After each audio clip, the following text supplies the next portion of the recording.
کہ اگر انسان اچھی بات کرے، یہ بھی چوتھے امام زین العابدین علیہ الصلوۃ والسلام کی روایت ہے.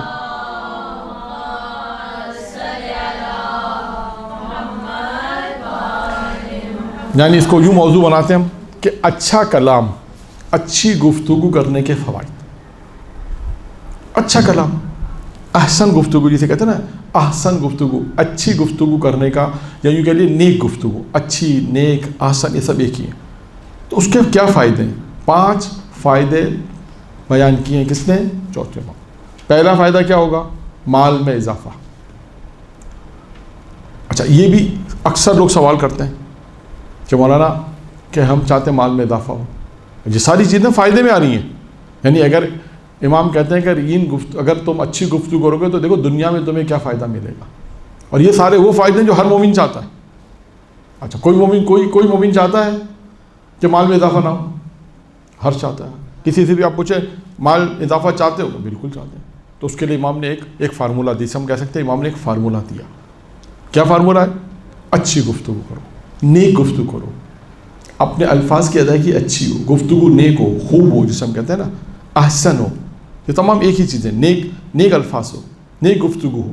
تو اس کا نتیجہ کیا ہوگا؟ امام نے کہا پہلا کیا فائدہ ہے؟ مال میں اضافہ. دوسرا ہے روزی میں اضافہ. اچھا، اب آپ دیکھیے روزی الگ لکھا ہے، مال الگ لکھا ہے. اس کا کیا مطلب ہے؟ روزی ایک خاص ہے، مال مطلق ہے.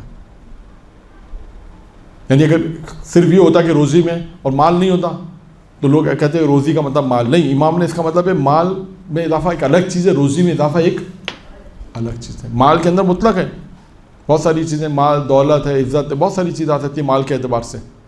کہتے ہیں اس کو اللہ نے مالا مال کر دیا، وہ الگ ہے. یہاں پر کیا ہے؟ روزی ایک الگ ہے. الگ الگ بیان کرنے کا مطلب یہ کہ دو چیزیں الگ الگ، مال الگ ہے، روزی الگ ہے. امام نے کہا اگر اچھا کلام کرو گے تو پہلا فائدہ کیا ہے؟ مال. دوسرا فائدہ کیا ہے؟ روزی.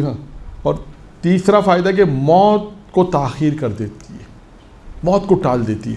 یعنی اگر اچھی گفتگو کا ایک فائدہ ہے کہ موت کو تاخیر کر دیتی ہے. یعنی کسی کی موت اگر مثلا 10 سال بعد آنی ہے، 5 سال بعد آنی ہے، مثلا 5 سال پتہ ہے اس کی موت آنی ہے، 1 سال بعد آنی ہے، اور قریب کرنے 1 سال بعد، تو ہو سکتا ہے 1 مہینے بعد اور قریب کرنے. اس کی اچھی گفتگو نے کیا کام کیا؟ اس موت کو ٹال دیا. یعنی اس کا مطلب دیکھیں یہ صدقے کے برابر ہو گیا. اچھا، پھر صدقہ بھی ایک نیک گفتگو کرنا بھی ایک صدقہ ہے. جو صدقے کے فوائد بیان ہوتے ہیں اس میں یہی ہے، کسی کو اچھا مشورہ دینا یہ بھی ایک صدقہ ہے.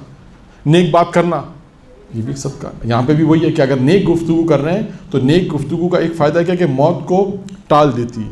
یعنی موت کو متاخر کر دیتی ہے، تاخیر کر دیتی ہے. اگر کسی کی موت 1 مہینے بعد، 2 مہینے بعد، خدا نے کہا کہ اس کی 2 مہینے بعد اس کی روح قبض کرنی، اگر اس نے اچھی گفتگو کی تو موت ٹل جاتی ہے. تو یہ دیکھیں اچھی گفتگو کا فائدہ کیا ہے. اس کے بعد چوتھا نقطہ، اگر اچھی گفتگو کریں گے تو اس کا چوتھا فائدہ ہے کہ انسان کے گھر والے اس سے محبت کریں گے. اس کی جو فیملی ممبر ہیں، پروردگار کیا کرے گا؟ اس کے فیملی ممبرز اس سے محبت کریں گے. اچھی گفتگو کا ایک فائدہ یہ ہے. اور اس کے بعد آخری فائدہ کیا بتایا امام نے؟ کہ یہ اچھی گفتگو، نیک گفتگو تمہارے لیے جنت میں جانے کا سبب ہے. یعنی انسان کو اچھی اور نیک گفتگو کہاں تک پہنچائے گی؟ جنت میں پہنچائے گی. تو یہ 5 فوائد ہیں چوتھے امام کی روایت میں، کہ جس نے امام نے فرمایا کہ اگر اچھی گفتگو کرو گے، احسن گفتگو کرو گے، نیک گفتگو کرو گے تو پروردگار عالم کی طرف سے 5 فائدے آپ کو ملیں گے.